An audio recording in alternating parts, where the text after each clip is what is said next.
বঙ্গোপসাগরে লঘুচাপের কারণে উপকূলে এখনো থেমে থেমে বৃষ্টি হচ্ছে। সমুদ্র রয়েছে উত্তাল অবস্থায়। পায়রা সমুদ্র বন্দর ৩ নম্বর সতর্ক সংকেত দেওয়া হয়েছে। বঙ্গোপসাগরে মৌসুমী নিম্নচাপের সবশেষ সাথে যুক্ত হচ্ছেন সহকর্মী কামরুল হাসান।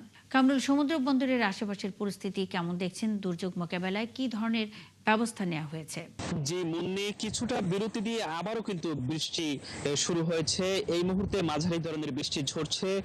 কিছুক্ষণ আগেও আপনাকে এই তথ্য জানানোর চেষ্টা করেছি এবং সকাল থেকেই কিন্তু এভাবে অব্যাহত বৃষ্টি হচ্ছে, কখনো হালকা, কখনো মাঝারি এবং কখনো ভারী বৃষ্টিপাত হচ্ছে। আবহাওয়া অফিসের পূর্বাভাসে বলা হয়েছে পায়রা সমুদ্র বন্দরে যে ৩ নম্বর স্থানীয় সতর্ক সংকেত দেওয়া হয়েছিল সেটি এখনো বলবৎ রয়েছে এবং পটুয়াখালী নদী বন্দরকে দুপুর ১টা পর্যন্ত ২ নম্বরই নৌ হুঁশিয়ারি সংকেত দেখিয়ে যেতে বলা হয়েছে, কারণ ৬০ থেকে ৭০ কিলোমিটার বেগে দমকা হাওয়া, বজ্র বৃষ্টি হতে পারে। এ কারণে পটুয়াখালী নদী বন্দরকে ২ নম্বর নৌ হুঁশিয়ারি সংকেত দেখিয়ে যেতে বলা হয়েছে। আমি এই মুহূর্তে আগনমুখা নদীর তীরে রয়েছি। আপনি দেখছেন, ক্যামেরা পার্সনের মাধ্যমে দেখানোর চেষ্টা করছি, এই নদী কিন্তু উত্তাল হয়ে উঠেছে এবং যার কারণে মাছ ধরার যে নৌকো ট্রলারগুলো ছিল সেগুলো কিন্তু ঘাটে এসে আশ্রয় নিয়েছে এবং গভীর বঙ্গোপসাগরও কিন্তু বেশ ফুঁসে উঠেছে।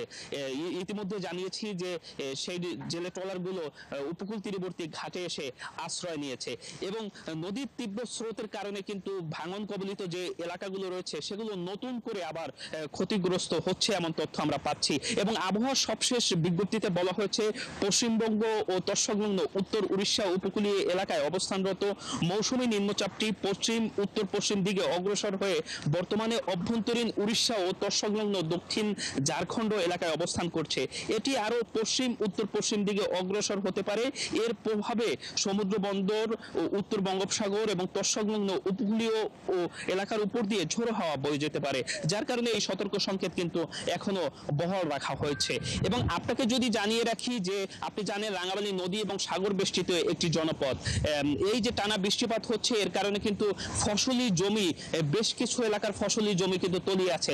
এখন আউশ এবং সবজি রয়েছে মাঠে, এগুলো ক্ষতির এক ধরনের শঙ্কা করা হচ্ছে।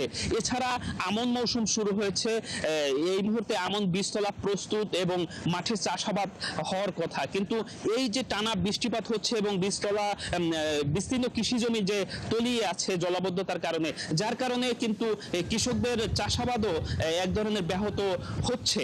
এই পরিস্থিতি কিন্তু বিরাজমান এবং উপকূল জুড়ে এই মৌসুমী নিম্নচাপের কারণে বৈরী আবহাওয়া বিরাজ করছে। এই ছিল আবহাওয়া পরিস্থিতি নিয়ে রাঙামাটি থেকে। কামরুল হাসান, আপনি আছেন, খবর রাখতে থাকুন। নিশ্চয়ই পরবর্তী সংবাদ সংযোগে আবারও ফিরবো। বঙ্গোপসাগরে মৌসুমী নিম্নচাপের সবশেষ তথ্য নিয়ে কামরুল হাসান আমাদের সঙ্গে এতক্ষণ যুক্ত ছিলেন।